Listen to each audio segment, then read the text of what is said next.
Welcome friends. तो part one में हमने देख लिया था, ये पार्ट टू है। पार्ट वन में हमने देखा था कि जो सिंपल प्रेजेंट टेंस होते हैं इनकी हिंदी वाक्य में पहचान होती है कि हिंदी वाक्य के अंत में लिखा रहता है ता है, ती है, ते है, ठीक है। और हमने इसका रूल भी देखा था कि पहले सब्जेक्ट लगाते हैं, फिर वर्ब की फर्स्ट फॉर्म में एस या ई एस या ऑब्जेक्ट और ऑब्जेक्ट, ठीक है। तो जो सब्जेक्ट अगर सिंगुलर होता है तब वर्ब में एस या एस जोड़ते हैं, और अगर सब्जेक्ट प्लूरल होता है तो वर्ब में एस या एस नहीं जोड़ते हैं, सिर्फ हम वर्ब की फर्स्ट फॉर्म का प्रयोग करते हैं, ठीक है। तो अगर सब्जेक्ट हमारा प्लूरल हो तो हमें वर्ब की फर्स्ट फॉर्म यूज करना है, अगर सब्जेक्ट सिंगुलर हो तो हमें वर्ब की फर्स्ट फॉर्म में एस या एस जोड़कर उसे सिंगुलर बनाना होगा, ठीक है। फिर नेगेटिव में हमने देखा था कि नेगेटिव बनाने के लिए हम पहले क्या लगाते हैं, पहले नेगेटिव बनाने के लिए सब्जेक्ट लगाते हैं, फिर हेल्पिंग वर्ब में डू और डज लगाते हैं, फिर हम नोट लगाते हैं और वर्ब की फर्स्ट फॉर्म और ऑब्जेक्ट लगाते हैं, ठीक है। तो फिर हमने इंट्रोगेटिव देखा था, यस नो क्वेश्चन। तो यस नो क्वेश्चन में पहले हेल्पिंग वर्ब आता है डू और डज, फिर आता है सब्जेक्ट, फिर आता है वर्ब की फर्स्ट फॉर्म और ऑब्जेक्ट और क्वेश्चन मार्क। और डब्ल्यू एच जो हमने देखा था डब्ल्यू एच वर्ड में कि डब्ल्यू एच वर्ड पहले आता है, फिर डू या डज आता है, ठीक है। फिर इसके बाद आता है सब्जेक्ट और वर्ब की फर्स्ट फॉर्म प्लस ऑब्जेक्ट और क्वेश्चन मार्क, ठीक है। तो कुछ सेंटेंस ऐसे होते हैं जिसमें ना ज़्यादातर तो हमें नेगेटिव में जैसे डू और डज देखने को मिलता है, और इंट्रोगेटिव में यस नो क्वेश्चन या डब्ल्यू एच क्वेश्चन में डू और डज देखने को मिलता है। और जब ये जैसे शुरू में आते हैं, जैसे क्वेश्चन बनाते हैं तो क्वेश्चन मार्क आता है, और नेगेटिव बनाते हैं तो इनके साथ क्या आता है, डू और डज के साथ नोट आता है, ठीक है। लेकिन कई बार क्या होता है, हमें सेंटेंस में मतलब किसी बात पर जोर देना होता है, ठीक है। हमें सेंटेंस में किसी बात पर जोर देना होता है, एम्फेटिक माने जोर देना होता है, तो उसके लिए हम डू डज का भी प्रयोग करते हैं। इसमें हम पहले सब्जेक्ट लगाते हैं, फिर डू या डज लगाते हैं, और सीधा वर्ब की फर्स्ट फॉर्म ही लगाते हैं और ऑब्जेक्ट। तो जैसे जैसे मैंने लिख दिया, मैं खाता तो हूँ, मैं जोर दे के बोल रहा हूँ कि मैं खाता तो हूँ। तो जोर दे के जब बोला जाता है तो इसको बोला जाता है एम्फेटिक, ठीक है, एम्फेटिक सेंटेंस। तो एम्फेटिक सेंटेंस अगर हमें प्रेजेंट में देना है, जैसे मैं खाता तो हूँ, तो बनेगा आई। अब आई के साथ क्या लगेगा, डू या डज में से कोई एक लगेगा। तो आई से प्लूरल होता है तो इसके साथ प्लूरल और डज डू आ जाएगा, ठीक है। तो आई डू इट, इसका हिंदी था कि मैं खाता तो हूँ, तो इंग्लिश बनेगा आई डू इट, यानी मैं खाता तो हूँ। इसी प्रकार मान लो मेरे को लिखना हो वह पढ़ती तो है, वह पढ़ती तो है, तो बनेगा सी डज रीड, ठीक है, वो पढ़ती तो है। अब मैं लिखना चाहता हूँ जैसे वह हंसती रहती है, ठीक है, तो इसको लिखा जाएगा कि सी, ठीक है, सी डज नथिंग बट लाफ। तो यानी वो कुछ नहीं करती है बस हंसती है, वह हंसती रहती है का मतलब वो कुछ नहीं करती है बस हंसती है। ऐसे ही मैं लिख देता हूँ कि तुम रोते ही रहते हो, तो इसका एक्सप्रेशन ऐसे बनाना है आपको कि do nothing you do nothing but we, ठीक है। तो एक तो हमने ये सीखा, एक हम सीखेंगे अब क्वेश्चन टैग, ठीक है। तो क्वेश्चन टैग सीखेंगे। क्वेश्चन टैग आपने सुना होगा, क्वेश्चन टैग। क्वेश्चन टैग क्या होता है कि जो सेंटेंस लिखते हैं उसी के पीछे क्वेश्चन लिख देने को क्वेश्चन टैग कहते हैं। जैसे मैंने लिखा वह मुझे याद करती है ना, वह मुझे याद करती है ना। अगर हम यहीं तक लिखते कि वह मुझे याद करती है तो ये आपका अफर्मेटिव सेंटेंस होता। लेकिन इसके साथ हमने एक पर्सन जोड़ दिया कि वो ये मुझे याद करती है ना, तो यहाँ पर जो ना होता है एक साथ में वाक्य के पर्सन, एक पर्सन जोड़ देने को क्वेश्चन टैग कहते हैं। तो इसका ट्रांसलेशन कर देंगे, वह मुझे याद करती है, ताहे ती आ रहा है तो बनेगा सी, ठीक है। रिमेम्बर, सी रिमेम्बर्स मी, यानी वो मुझे याद करती है, यानी सी रिमेम्बर्स मी। अब देखोगे ध्यान से तो यहाँ क्वेश्चन ना जोड़ा गया है, तो अब इंग्लिश में इसको कैसे जोड़ा जाए? तो यहाँ पे ना सब्जेक्ट जो होता है, जैसे सिंगुलर है तो सब्जेक्ट सिंगुलर है, तो यहाँ पर हम एक हेल्पिंग वर्ब जोड़ेंगे जो इसी टेंस से रिलेटेड हो। यहाँ पे रिमेम्बर्स वर्ब की फर्स्ट फॉर्म है, तो वर्ब की फर्स्ट फॉर्म में कौन सा हेल्पिंग वर्ब यूज करते हैं? तो हम यूज करते हैं डू या डज। तो यहाँ पे ये सी सिंगुलर है तो इसलिए हम यूज करेंगे डज। और ना के लिए नेगेटिव एक्सप्रेशन है तो इसलिए हम नोट जोड़ेंगे तो बनेगा डजंट। और यहाँ सब्जेक्ट सी है तो यहाँ पे क्या लगा देंगे? सी। तो क्वेश्चन टैग कैसे बनाना है? तो जो आपने यहाँ पे टेंस लिखा होगा तो उसी टेंस का जो सब्जेक्ट होगा वो सब्जेक्ट आपका पीछे आ जाएगा। और अगर ये जो सेंटेंस है अगर ये अफर्मेटिव है तो यहाँ पर नेगेटिव आएगा, ठीक है।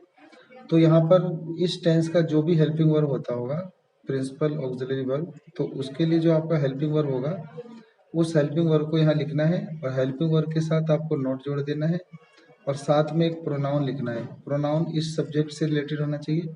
सब्जेक्ट जिन जिन नंबर और केस में होगा उसी नंबर और केस में आपको यहाँ लिखना है। अब क्योंकि यहाँ सब्जेक्ट सिंगुलर है तो यहाँ पे भी सिंगुलर लिखना होगा। अब सब्जेक्ट एक लड़की है सी तो यहाँ पे आपको सी लिखना होगा। अगर यहाँ ही होता तो यहाँ ही आता, यहाँ आई होता तो यहाँ आई आता, यहाँ यू होता तो यहाँ यू आएगा, ठीक है। अब जैसे मान लो मैं नेगेटिव वाला बताता हूँ कि वे लोग दहेज नहीं मांगते हैं ना, वे लोग दहेज नहीं मांगते हैं ना। या फिर इसको ऐसे भी लिख सकते थे कि वे लोग दहेज नहीं ना मांगते हैं, यानी ऐसे भी लिख सकते थे वे लोग दहेज नहीं ना मांगते हैं। ये भी क्वेश्चन टैग है, ठीक है। तो पहले इसका ट्रांसलेशन कर देंगे। ताहे तीहे आ रहा है तो बनेगा दे, ठीक है। तो they do not, they do not, ये नेगेटिव सेंटेंस है कि वे लोग दे नहीं मांगते हैं। तो दे डू नॉट आस माने मांगते हैं, फॉर डोरी, डोरी माने दहेज।